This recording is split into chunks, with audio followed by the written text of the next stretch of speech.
शिवपुराण श्री रुद्र संहिता पंचम खंड 5वां अध्याय। नास्तिक मत से त्रिपुर का मोहित होना। नारद जी ने पूछा, है ब्रह्मदेव, उन तीनों महाबलशाली दैत्यराजों के उन मायावी और पाखंडी अरिह और उनके शिष्यों द्वारा शिक्षा ग्रहण होने पर वहां क्या हुआ? उन मायावी पुरुषों ने क्या किया? कृपया मुझे बताइए। नारद जी का प्रश्न सुनकर ब्रह्मा जी बोले, हैं नारद, जब त्रिपुर के राजा ही उस मायामय शास्त्र द्वारा दीक्षित हो गए तो वहां की जनता क्यों नहीं होती? अरिहन ने कहा, मेरा ज्ञान वेदांत का सार है। यह अनादिकाल से चला आ रहा है। इसमें कर्ता कर्म नहीं है। आत्मा के देह अर्थात शरीर से जितने भी बंधन हैं, वे सब ईश्वर के ही हैं। ईश्वर के समान कोई भी न तो शक्तिशाली है और न ही सामर्थ्यवान। ब्रह्मा, विष्णु और महेश सब अरिहन ही कहे जाते हैं। समय आने पर ये तीनों ही लीन हो जाते हैं। आत्मा एक है। मृत्यु सभी के लिए सत्य है। मृत्यु शाश्वत है और सबके लिए निश्चित है। इसलिए हमें कभी भी हिंसा नहीं करनी चाहिए और सदा ही अहिंसा के मार्ग पर चलना चाहिए।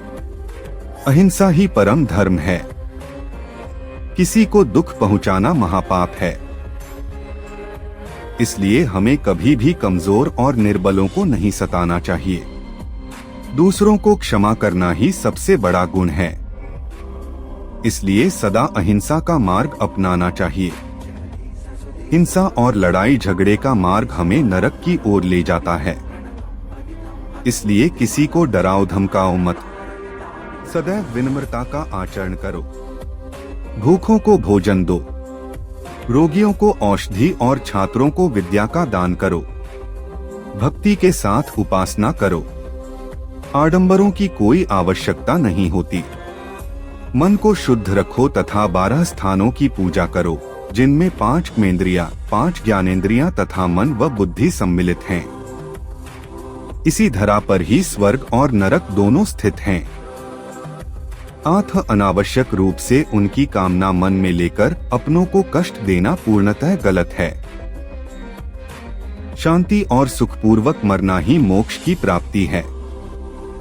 स्वर्ग की प्राप्ति की इच्छा मन में लेकर हवन की अग्नि में तिल, घी और पशु की बलि देना कहाँ की मानवता है।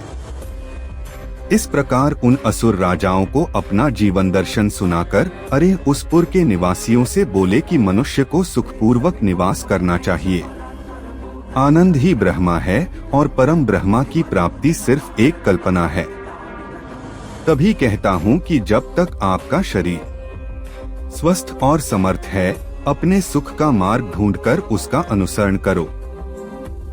अन्यथा शीघ्र ही तुम पर बुढ़ापा आ जाएगा और तुम्हारा शरीर नष्ट हो जाएगा। इसलिए ज्ञानियों को स्वयं अपने सुख की खोज करनी चाहिए। मेरी इस बात का समर्थन वेद भी करते हैं। मनुष्य को जातिपांति के बंधनों में फंसकर कभी किसी को कम नहीं समझना चाहिए। सृष्टि के आरंभ में ब्रह्मा जी की उत्पत्ति हुई। उनके दक्ष और मरीचि नामक 2 पुत्र हुए। मरीचि के पुत्र कश्यप जी ने दक्ष की 13 कन्याओं का धर्म से विवाह कराया। फिर प्रजापति के मुख, बाहु, उरु, जंघा और चरण से वर्ण उत्पन्न हुए। ऐसा कहा जाता है, परंतु ये सभी बातें गलत जान पड़ती हैं, क्योंकि एक ही शरीर से जन्म लेने वाले सभी पुत्र भिन्न भिन्न रूप वाले कैसे हो सकते हैं। इसलिए वर्ण भेद को अनुचित मानना चाहिए। ब्रह्मा जी बोले, इस प्रकार उन अरिह नामक धर्मात्मा ने अपने भाषण द्वारा तारकाक्ष, कमलाक्ष और विद्युन्माली नामक तीनों असुरों के निवासियों को वेद मार्ग से विमुख कर दिया।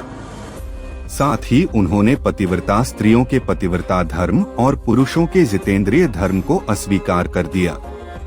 उन्होंने धर्म, यज्ञ, तीर्थ, श्रद्धा और धर्मशास्त्रों का भी खंडन किया। विशेष रूप से उन्होंने भगवान शिव की पूजा न करने के लिए सभी को प्रोत्साहित किया और सब देवताओं के पूजन और आराधना को व्यर्थ बताया। इस प्रकार उन अरिह ने पुर के वासियों को अपने झूठे धर्म और पाखंड से मोहित कर दिया। इस प्रकार वहां अधर्म फैल गया। तत्पश्चात भगवान श्रीहरि विष्णु की माया से देवी महालक्ष्मी भी उन त्रिपुरों में अपना अनादर देख उस स्थान को त्याग कर चली गईं।